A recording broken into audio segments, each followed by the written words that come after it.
In fact, after writing the CA examination, whenever I appear before audiences of this nature, there are always a set of questions for me to answer. So, in this audience also, I have been given a set of questions. I understand that there are very many questions in the mind of the people today, particularly those who are associated with business, banking, finance, economics. But some of us who have been observing the global economic movement, the fundamentals and the forces driving the global economy in the last 15, 16 years, this crisis was no surprise. All of you understand business, all of you understand finance. Though the high reaches of finance about which some of the mention was made here, about derivatives and all that are not a matter of high familiarity in India. But much of us understand what generally business and finance means. See, money is generated by the people. Money is generated by people who work and earn and deliver goods and services. It's very important. So after they earn the money, they spend the money or save the money. And when they save the money, that gets into the banking system. And that is what rolls and circulates. And different definitions, concepts are introduced to say what is the money, M1, that is the actual cash and bank balances. And then what is the money which gets multiplied by people spending the money and put into circulation in the banking system, which is called M2, M3. Actually, it is money that drives the global economy. But money is generated by the people. That means people not only generate money, they save money and spend money. That means to save and to spend, they must have money. Unless the people have money to save and to spend, there can be no economy. You know, it is 10 years since the people of America had money either to spend or to save.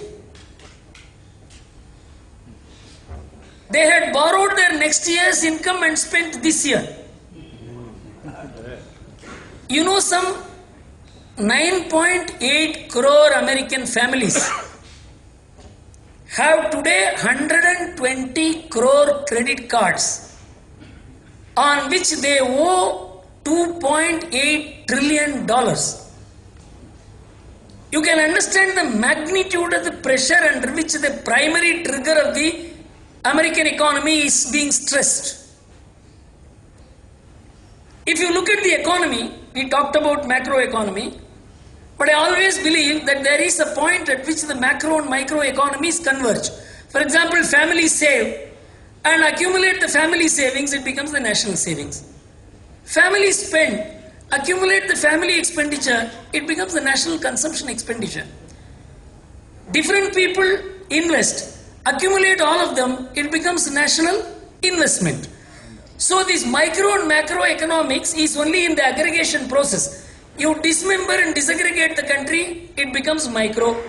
If you aggregate all of them, it becomes macro. This macro and micro is only for statistical purposes. By a look, how can you ascertain? For example, it is when you look at the macroeconomics, it is managing by exception. You are a businessman. You have 4 or 5 figures by which you understand your business. What is the sales? What is the collection? And you don't look at the profitability every month. You look at certain things which will ultimately result in profitability. Like that, you can't look into what each family, how much it saves, each region, how much it saves, how much the corporate save, how much the government saves. You will not look into all this. How much the nation saves. But it does not mean that the nation can save without the people saving. It is not that the nation can invest without the businessmen investing. So this macro and microeconomic distinction should not be taken to a point where microeconomics is not at all important. You have to look at only macroeconomics. This is one of the things which virtually destroyed the American drive for leadership today. I will come to it a little later. All that I want to mention is that microeconomics is a very, very important part of macroeconomics. Now all of us understand there is a crisis today. As I said, some of us who have been keenly observing the US and the US driven world and what drives the US and what is happening today, for us it is no surprise except that some of them expected this to happen 2 years later. It has happened 2 years ahead. That's all the difference as I see it.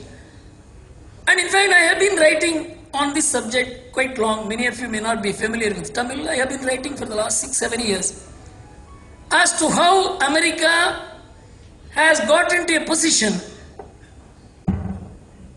from which there is no way it can recover within the four corners of economic theories. The problem with America is not economics. The problem with America is politics and sociology. Unless you fix the American sociology and American politics, you cannot fix the American economics. No other country in the world has got into this difficulty.